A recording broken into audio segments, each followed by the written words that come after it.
शिव शंकर को जिसने पूजा उसका ही उद्धार हुआ। शिव शंकर को जिसने पूजा उसका ही उद्धार हुआ।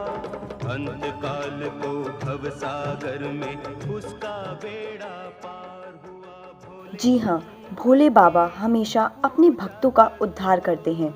भगवान शंकर को पूजने वाला कभी उनके द्वार से खाली हाथ नहीं जाता। भगवान शिव को देवों के देव कहा जाता है। बाबा के भक्त महादेव को भोलेनाथ, शंकर, महेश, रुद्र, नीलकंठ जैसे कई नामों से पुकारते हैं। भगवान शिव को देवी देवताओं में सबसे श्रेष्ठ माना जाता है। अंत काल को भव सागर में उसका बेड़ा पार हुआ। भोले शंकर की पूजा करो, ध्यान चरणों में इसके धरो। हर हर महादेव शिव शंभु, हर हर महादेव शिव शंभु, हर हर महादेव शिव शंभु, हर हर महादेव शिव शंभु। क्योंकि महादेव को बेल पत्र अर्पण करने से ही भगवान शिव अपने भक्तों की पुकार सुन उनकी सारी मनोकामनाएं पूरी करते हैं। भोले बाबा मुक्त भाव से सभी को मनचाहे वर देते हैं। इसलिए बाबा से अपनी मनचाही इच्छा पाने के लिए देव और दानव भगवान शिव को समान रूप से पूजते थे। जग में दयालु बड़ा, दीन दुखियों का दाता, जगत का पिता डमरू वाला है। जग में दयालु बड़ा, दीन दुखियों का दाता, जगत का पिता। सब पे करता है ये भोला शंकर दया, सबको देता है ये आसरा, सबको देता है ये आसरा। इन पावन चरणों में अर्पण आकर जो एक बार हुआ। अंत काल को भव सागर में उसका बेड़ा पार हुआ। भगवान शिव के देश भर में 12 ज्योतिर्लिंग विद्यमान हैं। माना जाता है कि महादेव हमेशा शांत और ऊंचे पहाड़ों पर समाधि में लीन रहते हैं। ऐसे ही भगवान शिव के कई धामों में से एक धाम शिवखोड़ी है, जो जम्मू कश्मीर राज्य के रियासी जिले में स्थित है।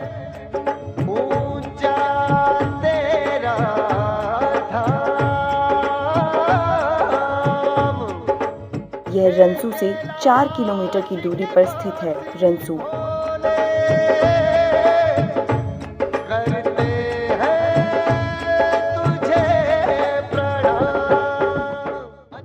जो कि शिवखोड़ी का बेस कैंप है। यहाँ से शिवखोड़ी की पैदल यात्रा शुरू होती है, जो कि कटरा से 80 किलोमीटर की दूरी पर है। शिवखोड़ी पहुँचने के लिए कटरा से बस और टैक्सी की सुविधा उपलब्ध है।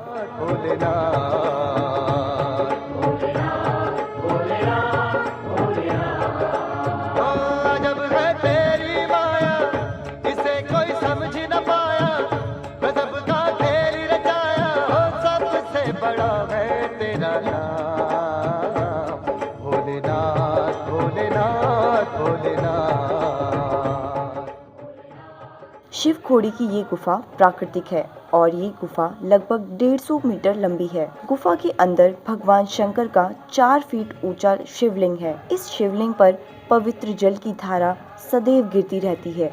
इस गुफा में भगवान शिव, माँ पार्वती, गणेश, कार्तिकेय और नदी के साथ साथ कई देवी देवताओं की पिंडियां विद्यमान हैं। धार्मिक आस्था है कि इस गुफा में रखी भगवान शिव की पिंडियों के दर्शन से हर कामना पूरी हो जाती है। इस गुफा में 2 कक्ष हैं। बाहरी कक्ष कुछ बड़ा है, लेकिन भीतरी कक्ष छोटा है। बाहर वाले कक्ष से भीतरी कक्ष में जाने का रास्ता कुछ तंग और कम ऊंचाई वाला है, जहां से झुककर गुजरना पड़ता है। आगे चलकर यह रास्ता 2 हिस्सों में विभाजित हो जाता है। माना जाता है कि इसमें से एक रास्ता अमरनाथ गुफा की ओर जाता है। शिव शंकर, कहाँ है महादेव? माना जाता है कि यह गुफा भगवान शंकर ने भस्मासुर नामक राक्षस से खुद को बचाने के लिए बनवाई थी। पुराणों में शिव खोड़ी की कथा का व्याख्यान इस प्रकार है।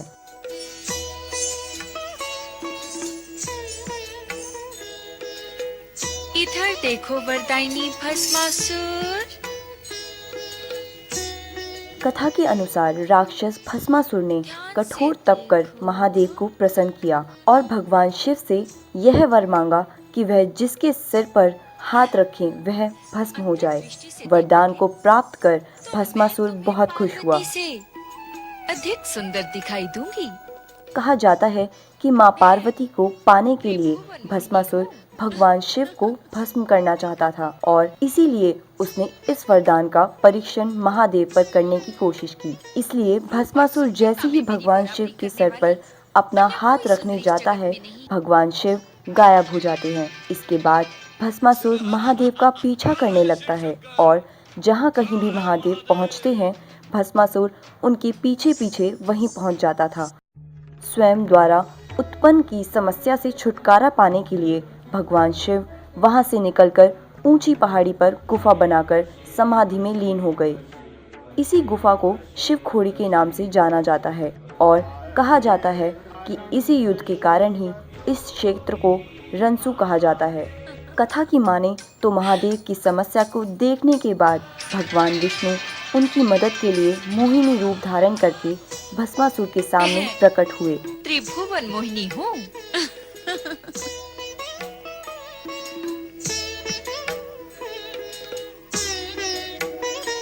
रूप और सुंदरता में मेरी बराबरी करने वाली अन्य कोई सुंदरी इस जगत में नहीं है।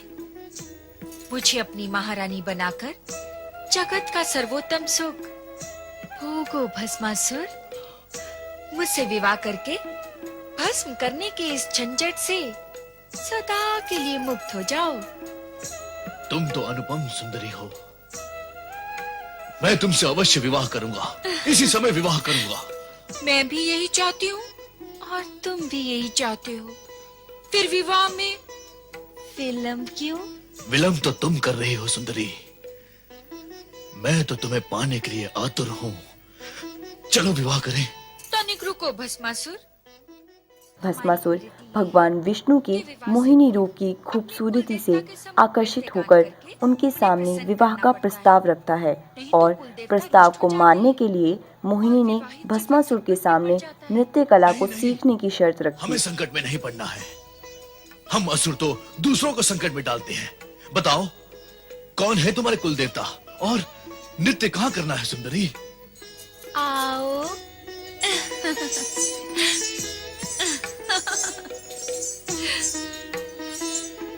ये वट वृक्ष हमारे कुल देवता हैं। तुम मेरे होने वाले पति हो।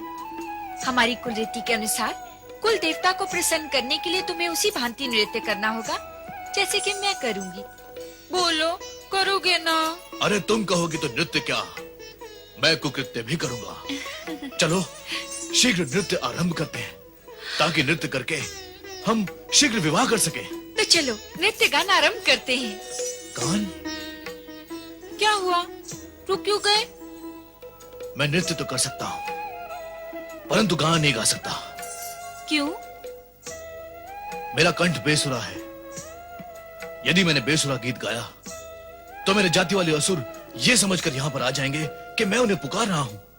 नहीं, मैं गाना नहीं गा सकता। अभी अभी तो कह रहे थे कि कुकृत्य भी कर सकते हो। कुकृत्य करना तो हमारा कुल धर्म है सुंदरी, परंतु मैं गीत नहीं गा सकता। तो ठीक है, तुम केवल नृत्य करना, किंतु उसी भांति जैसे कि मैं करूं। वैसा ही करूंगा। चलो शीघ्र नृत्य आरंभ करते हैं ताकि हम शीघ्र विवाह कर सकें।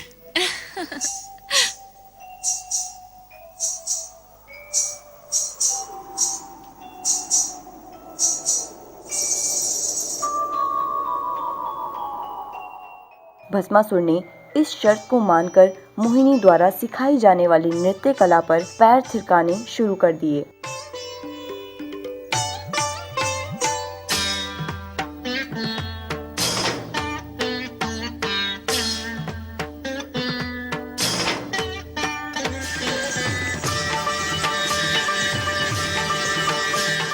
नृत्य के दौरान मोहिनी एक ऐसी मुद्रा सिखाती है जहां उसका हाथ उसके सर को छूता है। भस्मासुर अपने वर से अनजान होकर जैसे ही उस मुद्रा को पूर्ण करने के लिए अपना हाथ सर पर रखते हैं, वैसे ही जलकर राख हो जाते हैं। इस तरह भस्मासुर का अंत हुआ।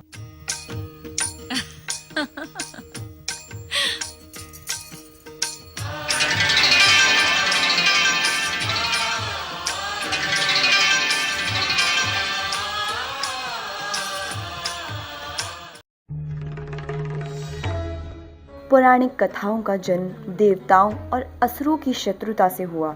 असुर बहुत क्रूर थे और उनका काम धरती पर बुराई फैलाना था। राक्षस देवताओं को कठोर तप कर प्रसन्न करते और अपने वरदान का गलत इस्तेमाल करते, जिसके कारण देवताओं को उन्हें नष्ट करने के लिए कई अवतार लेने पड़े। अनंत शिव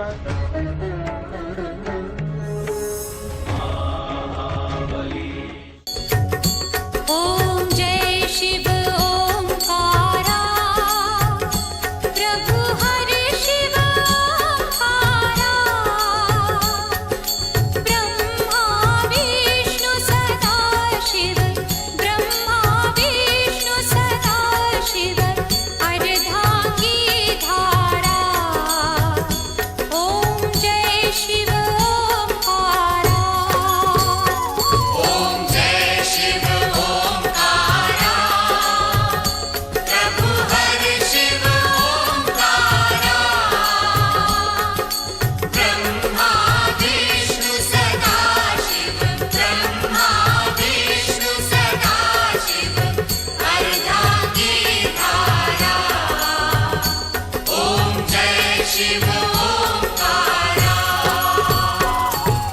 एकानन चतुरानन पंचानन राजे स्वामी पंचानन राजे हंसानन गरुडासन हंसानन गरुडासन वृषवाहन साजे ओम जय शिव ओंकारा दो भुज चारु चतुर्भुज दश भुज ते सोहे स्वामी दश भुज ते सोहे तीनों रूप निरखता तीनों रूप निरखता त्रिभुवन मन मोहे ओम जय शिव ओंकारा यक्षमाला वनमाला मुंडमाला धारी स्वामी मुंडमाला धारी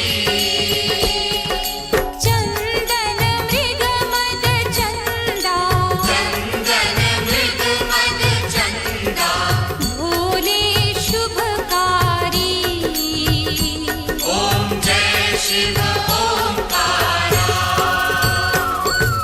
श्वेतांबर पीतांबर बाघांबर अंगे स्वामी बाघांबर अंगे ब्रह्मादिक सनकादिक ब्रह्मादिक सनकादिक भूतादिक संगे ओम जय शिव ओंकारा। आप देखते रहे नमो 9 टीवी धार्मिक सरोवर। यह कार्यक्रम आपको कैसा लगा, अपना सुझाव जरूर दें। हमारा नंबर है 9999720570 और 9953305014। हमारी ईमेल आईडी है tv.namo9@gmail.com।